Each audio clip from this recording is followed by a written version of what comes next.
zingakanani ngobekezela noma isithazami zingakanani ngobekezela iyobekezela.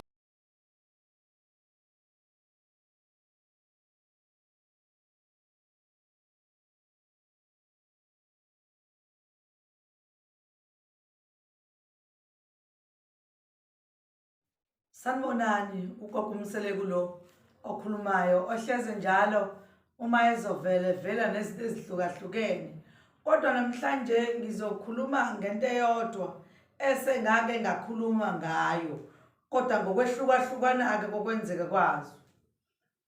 Namhlanje ngifuna okokuqala nje okuyikona engifuna ukukhuluma ngako, ngifuna ukuthi ngikhulume ngokuthi kukhona umuthi wenhlanhla.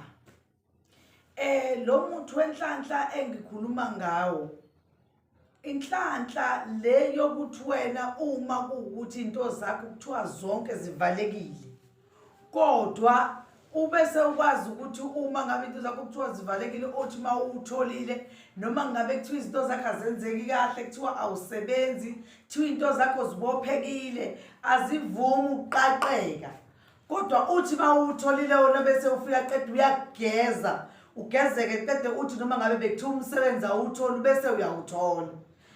Abantu baye babheke ukuthi mhlawumbe umuntu inhlanhla yemali kuphela.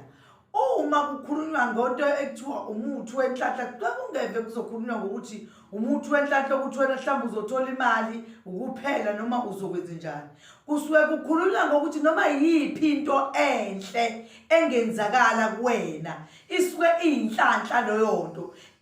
Ungaze wena ubheke ukuthi uma bengithi umuthi wenhlanhla kungenzeka kube nenhlanhla ukuthi mhlawumbe ungathola noma imali noma kungenzeka kwenzakaleni phakathi kwekhaya lakho. Beka noma ikuphi okuhle okuzokwenzeka phakathi kwalelo khaya kuyinhlanhla ngoba bekade kungenzeki.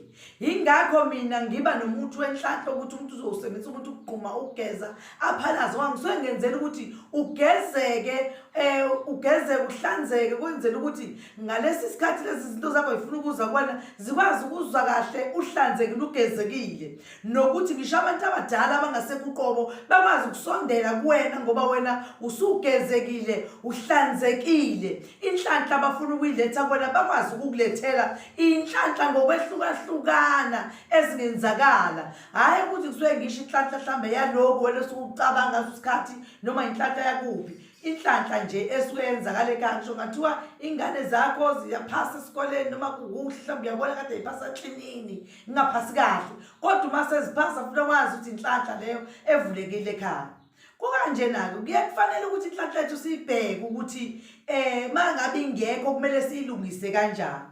Kuyaye kumele ukuthi-ke sibheke nasekhaya phela emsamo ukuthi chabo izinto bengasahambi kahle, kube yona nto yokuqala esizoyibheka ukuthi ngase kube yini lesiyibamba izinto phakathi kwaleli khaya zingasenzeki ngendlela. Ngoba kuyenzeka wena ubheka abathakathi kanti chabo indaba ila emsamo izinto ziphambene noma abantu abadala basakwazi ukuletha izinto ezinhle phakathi kwaleli khaya, ngoba mhlawumbe ungathola ukuthi abanye babehambe bengcolile, abanye abagezwanga, abanye bangenisa ekhaya, abanye basala ngaphandle. Laba abangaphandle bayakhala bakhalela ukungena ngaphakathi kodwa sekufuna bahlambulule kuyimanje uzobangenisa ngaphakathi kwekhaya balethe ukuze bakwazi ukuletha inhlanhla kahle. Ungabi ngakho ngithi ungabobheka inhlanhla endaweni eyodwa, futhi ubheke nokuthi kungenzeka kube inhlanhla kayisekho nje mhlawumbe indaba inakele lapha emsamo ukuthi umsamo uyawusebenzisa noma uyawukholelwa ngoba kunabantu abangazikholelwa izinto. Kufuna ukuthi uma kwenza into zingahambi kahle nje bewuvana ulungise emsamo, clean umsamo wakho wenze beclean, ugeze idalwa zakho zikhanye izinto zibe clean, bese uyazi izinto zakho-ke lapho sezizoqaqeka. Ubageza abantu abadala, ubageze babuyisele phakathi kwekhaya, ubaphe lokho baphakona bajabule izinto zabo ziqaqeke zibe right. Mina lokho ngiyaye ngikujabulele kakhulu ukuthi engathi umuntu angakenze nakanjalo, angaloku nathi izinto zakhe zimnyama, ngoba ezinye izinto ziyavuleka ngalowo muthi wenhlanhla, zivuleke kanti vele kuqhuzule kubambeke into encane. Kodwa uma kubambe lezi zinto zomsamo lezi azikwazi ukuthi zona zibe sezenza izinto ezinhle phakathi kwale khaya, ngoba sobefuna ukuthi kulungiswe bona kuqala kuyimande kuzokhanya nakwena. Nakhu-ke okunye ngifuna ukwazisa kona, senginenye indawo ekhona eMthatha eQokolweni Mission, eQokolweni eMishini duze kwesonto iweseli.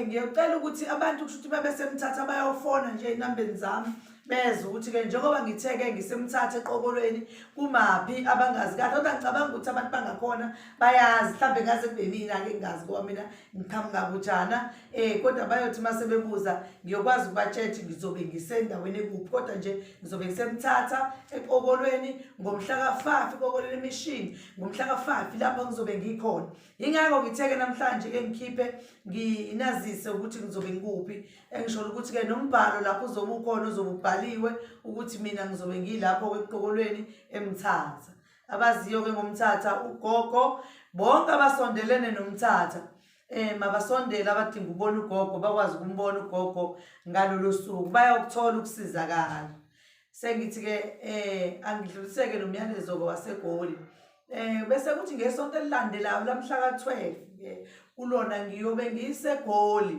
ngesonto lamhla ka-12 Soweto Portiagrand Mall mawusukhona ugibela itekisi wehle Boxer bese uyafona uze ukuthi ngimama kuphi nendawo kodwa kuleli sonto lamhla ka-5 ngizobe ngisemthatha eqokolweni mission lapha ngizobe ngikhona niyofona-ke bakwethu ningithinte nonke enisondelene nomthatha eningidingayo nonke niyokwazi ukuthi ningithole thokoza makhosi amakhulu sibonge